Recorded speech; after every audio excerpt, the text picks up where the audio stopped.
अजमेर की सरजमीन पर जब ख्वाजा मोइनुद्दीन चिश्ती रहमतुल्लाह अलैह ने अपने कदम रखे तो जैसे इस धरती पर बरकत और रहमतों की बारिश शुरू हो गई। यह 12वीं सदी का वह दौर था जब अजमेर एक अहम केंद्र था। यहाँ के लोग अपनी ज़रूरतों और परेशानियों के हल के लिए ताकतवर शासकों पर निर्भर थे, लेकिन वो शासक केवल अपने फायदे और ताकत की बढ़ोतरी के लिए काम करते थे। दोस्तों, ख्वाजा साहब बहुत बड़े अल्लाह के नेक बंदों में से एक थे।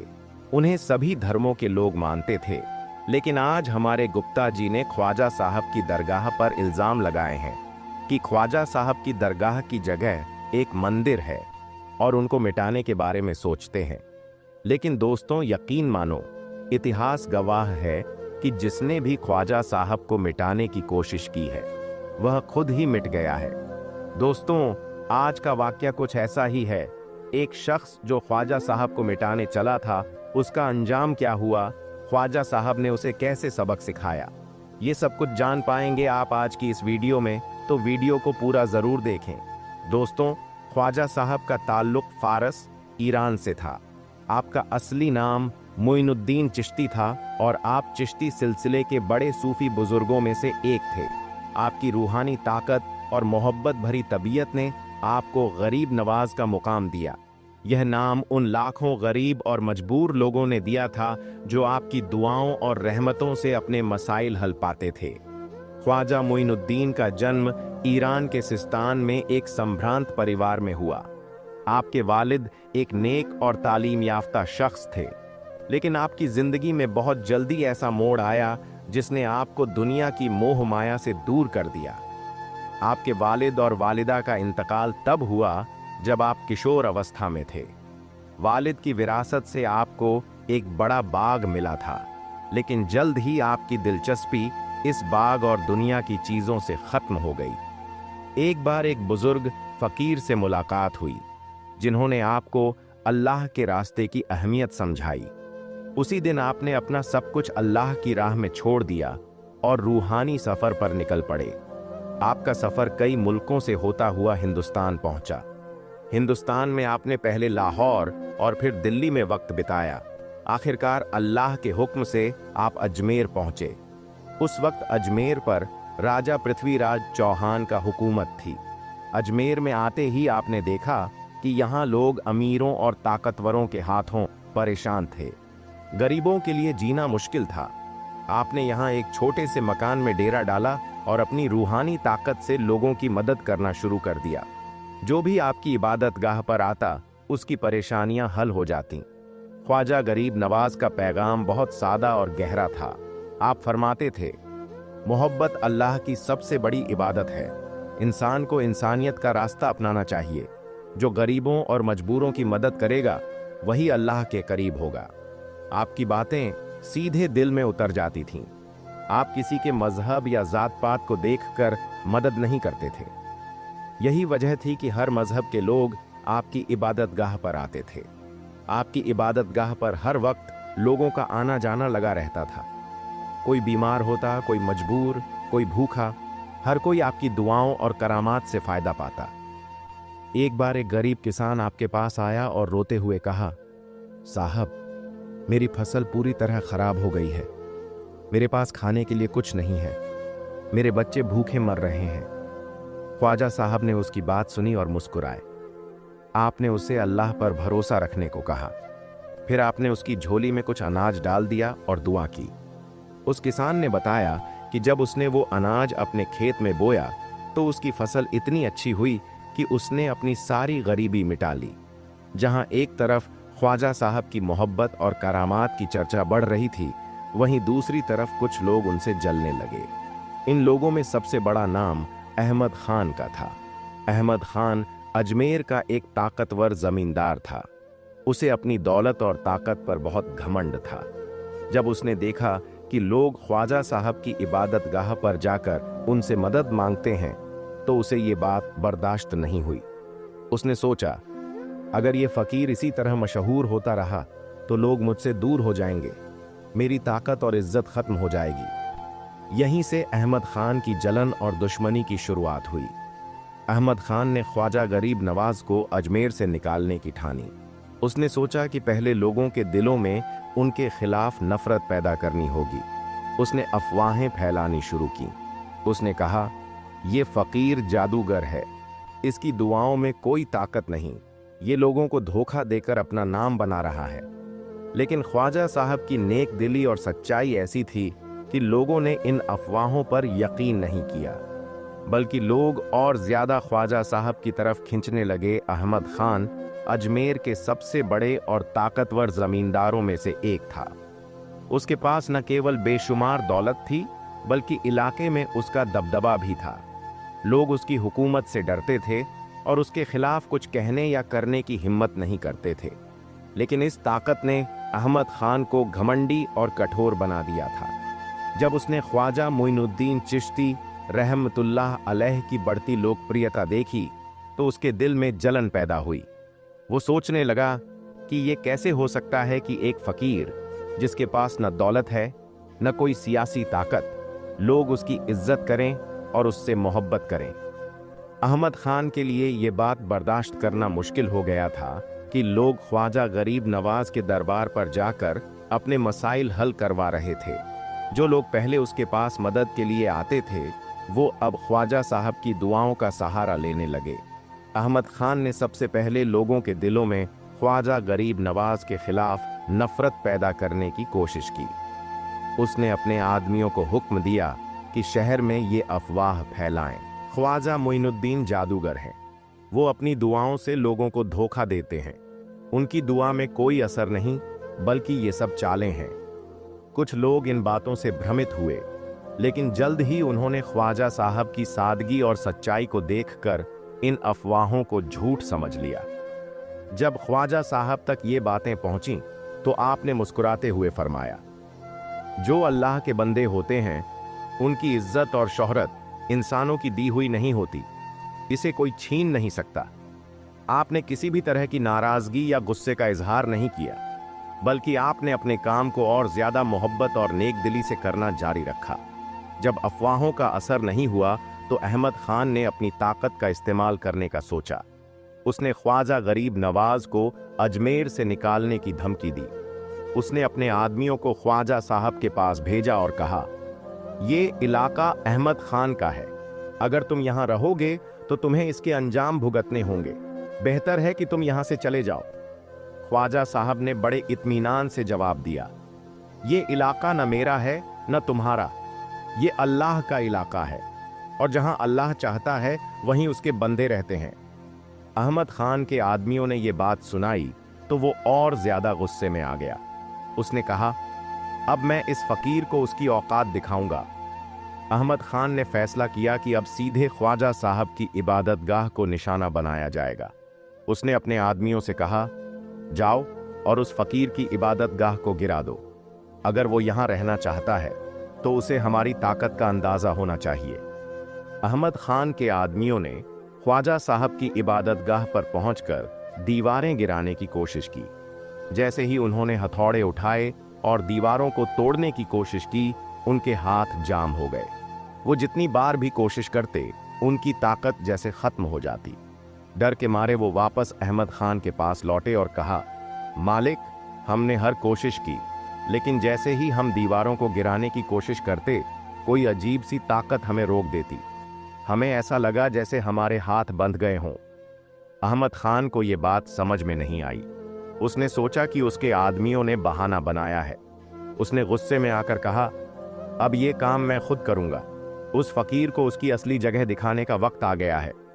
अहमद खान का गुस्सा इस हद तक बढ़ चुका था कि अब उसने खुद ही ख्वाजा साहब की इबादतगाह को खत्म करने का ठान लिया था।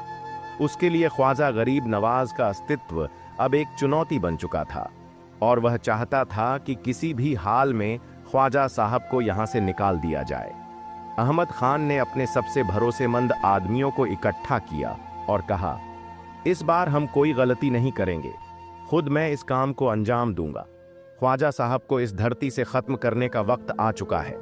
हमें किसी भी कीमत पर उनकी इबादतगाह को ध्वस्त करना है। उसने इस काम के लिए एक बड़ी योजना बनाई। वह जानता था कि ख्वाजा साहब के दरबार पर सुबह और शाम बहुत सारे लोग आते हैं। वह चाहता था कि जब ख्वाजा साहब अपने ज़ायरीन के बीच हों तभी उन पर हमला किया जाए। उसकी योजना थी कि इबादत गाह के चारों ओर खड़े लोगों को तितर बितर कर दिया जाए और खुद ख्वाजा साहब को डराया जाए। इसके बाद वह पूरी इबादत गाह को जला देगा। अहमद खान और उसके आदमियों ने योजना के अनुसार काम शुरू किया।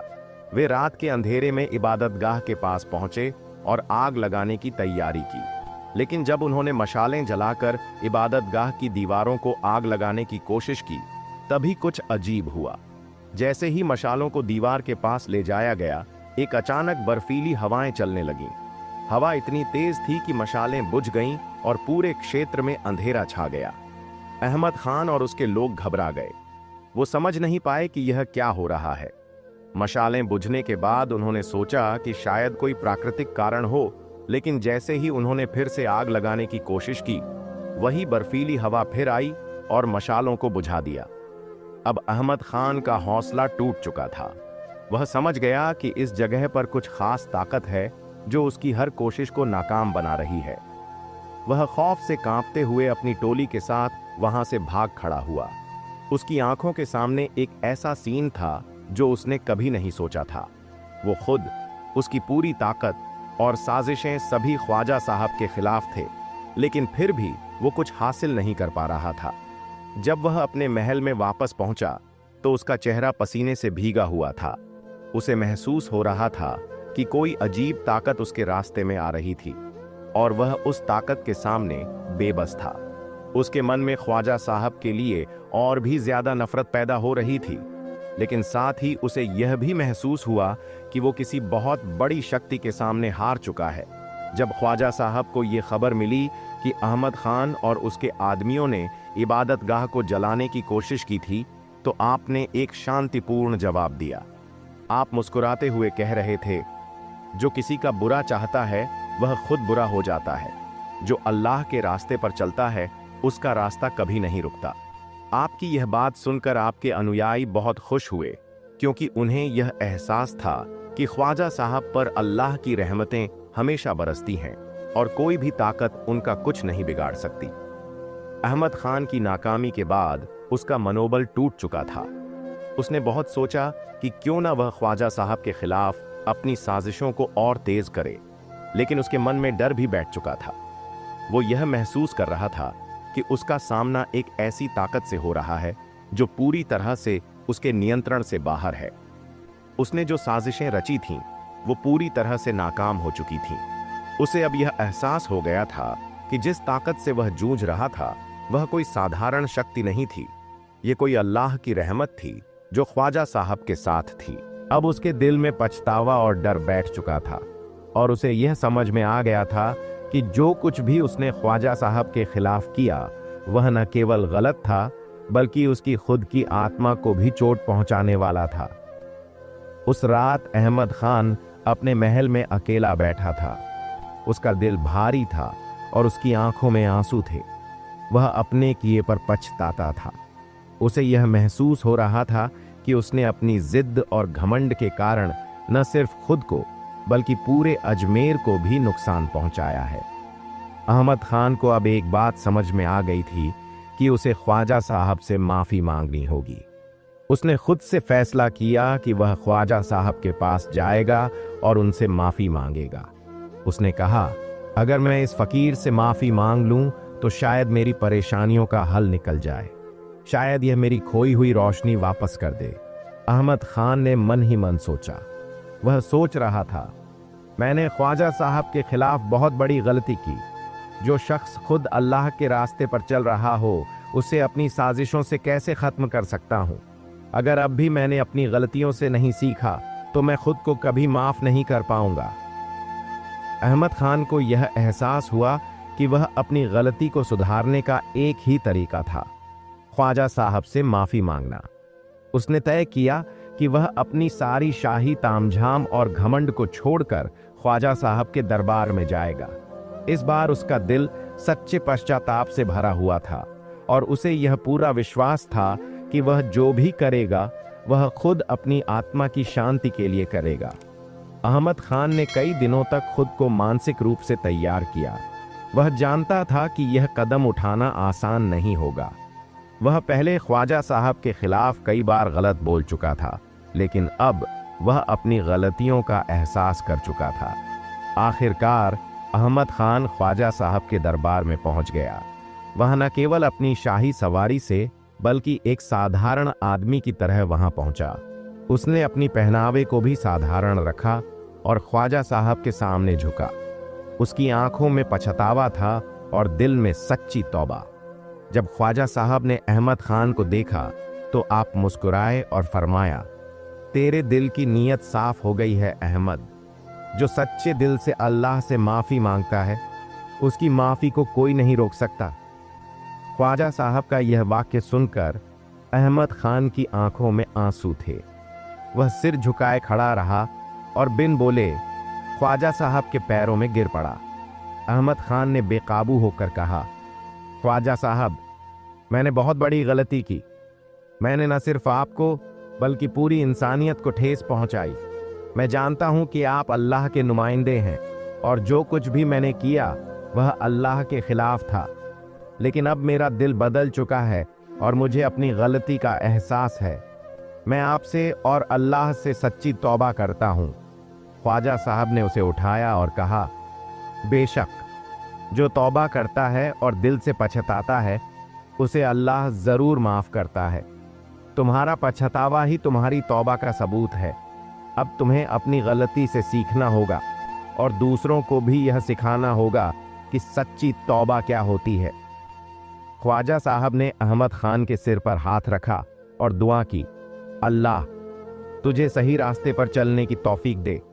अब तेरा दिल साफ है और जब दिल में सच्चाई होती है तो अल्लाह की रहमत उस पर बरसती है। तुमने जिस राह पर चलकर अपनी गलतियों को समझा वही सही राह है।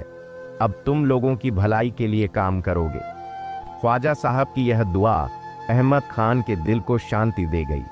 वह यह समझ चुका था कि सच्ची तौबा के बाद उसका सफर अब एक नए रास्ते पर जाएगा। उसे महसूस हुआ कि ख्वाजा साहब ने उसे न केवल माफ किया बल्कि उसे एक नई जिंदगी दी थी। अहमद खान ने ख्वाजा साहब से दुआएं लेकर अपनी जिंदगी को बदलने की ठानी। अब वह अपने पुराने घमंड, ताकत और दौलत को छोड़कर लोगों की सेवा में लग गया। उसने अपनी सारी संपत्ति का एक बड़ा हिस्सा गरीबों के बीच बांट दिया और अपनी जिंदगी में सच्चे इंसान बनने का वादा किया। वह अब एक ऐसा इंसान बन चुका था जो दूसरों की मदद करने में सबसे आगे था। उसे यह एहसास हो चुका था कि सच्ची ताकत इंसानियत और अल्लाह की रहमत में होती है, न कि घमंड और अहंकार में। उसने इलाके में एक स्कूल और अस्पताल की स्थापना की ताकि गरीबों के बच्चों को शिक्षा मिल सके और बीमारों को इलाज। उसका यह कदम पहले उसके विरोधियों को भी चौंका देने वाला था, क्योंकि जो आदमी पहले ख्वाजा साहब के खिलाफ साजिशें करता था वही अब समाज के भलाई के लिए काम कर रहा था। वह अब गरीबों के बीच बैठता और उनसे बातचीत करता, उनकी परेशानियों को सुनता और अपनी पूरी कोशिश करता कि उनकी मदद की जाए। हर काम में उसने ख्वाजा साहब से सीखी हुई नेक दिली को अपने जीवन का हिस्सा बनाया। ख्वाजा साहब की शिक्षाओं ने अहमद खान की सोच को पूरी तरह से बदल दिया था। वह अब हर काम में अल्लाह की रज़ा को तलाशता और ख़ुद को समाज की भलाई के लिए समर्पित करने की कोशिश करता। अहमद खान अक्सर ख्वाजा साहब के दरबार पर आता, वहाँ बैठता और ख़ुद को ख्वाजा साहब के सामने नमाज़ों और दुआओं में व्यस्त रखता। ख्वाजा साहब ने उसे हमेशा यह सिखाया था कि सेवा, त्याग और समर्पण से ही सच्चा इंसान बनता है। इस वजह से अहमद खान ने खुद को पूरी तरह से अपनी पुरानी जिंदगी से अलग कर लिया। अहमद खान ने अपनी जिंदगी के अनुभवों से यह सीखा था कि किसी भी इंसान को अपनी अहमियत नहीं भूलनी चाहिए और न ही दूसरों को तुच्छ समझना चाहिए। जब उसने ख्वाजा साहब के सामने अपने दिल की सच्चाई रखी तो उसे माफ़ी मिली। ख्वाजा साहब के दुआओं से ही उसकी जिंदगी में सच्ची बदलाव आया। वह अब दूसरों को भी यही तालीम देता कि इंसान को कभी भी अपनी गलतियों से नहीं घबराना चाहिए बल्कि उनसे सीखना चाहिए। उसने हमेशा यही कहा तौबा करने से इंसान को सिर्फ अल्लाह से माफ़ी नहीं मिलती, बल्कि उस माफ़ी से एक नई जिंदगी भी मिलती है। अहमद खान के दिल में अब सच्ची तौबा और ख्वाजा साहब की दुआओं का असर था। वह जानता था कि अब उसकी जिंदगी का मकसद सिर्फ खुद के लिए नहीं, बल्कि दूसरों के लिए भी जीना है। अहमद खान की यात्रा अब एक नए अध्याय में बदल चुकी थी। उसने अपनी पुरानी जिंदगी से पूरी तरह से तौबा कर ली थी। अब वह एक नेक दिल इंसान बन चुका था। हर कोई उसे उसके अच्छे कामों के लिए पहचानने लगा था और वह अजमेर के लोगों के बीच एक नेक इंसान बन गया था। जब भी कोई उसे देखता तो उसकी आंखों में ख्वाजा साहब की वह दुआ और उसका असर साफ दिखाई देता। वह जानता था कि यह सब ख्वाजा साहब के दुआओं और नेक राह की रहमत है जो इस पर बरस रही है। दोस्तों, हमारे ख्वाजा साहब जैसा कोई न था और न ही कोई होगा, और आज जो भी उन्हें मिटाने की कोशिश करेगा, इंशाअल्लाह वह खुद मिट जाएगा। दोस्तों, हम और आप भी मिलकर अल्लाह पाक से ये दुआ करें, जब फैसला कोर्ट का आए तो हमारे हक में ही आए, इंशाअल्लाह। दोस्तों, वीडियो पसंद आए तो इसे लाइक करें, अपने दोस्तों व रिश्तेदारों में शेयर करें, और ऐसी ही तमाम इस्लामिक व सबक आमोज वाक़ये के लिए हमारे चैनल को सब्सक्राइब ज़रूर करें। तो फिर मिलते हैं एक अगली पेशकश में। जब तक के लिए खुदा हाफिज।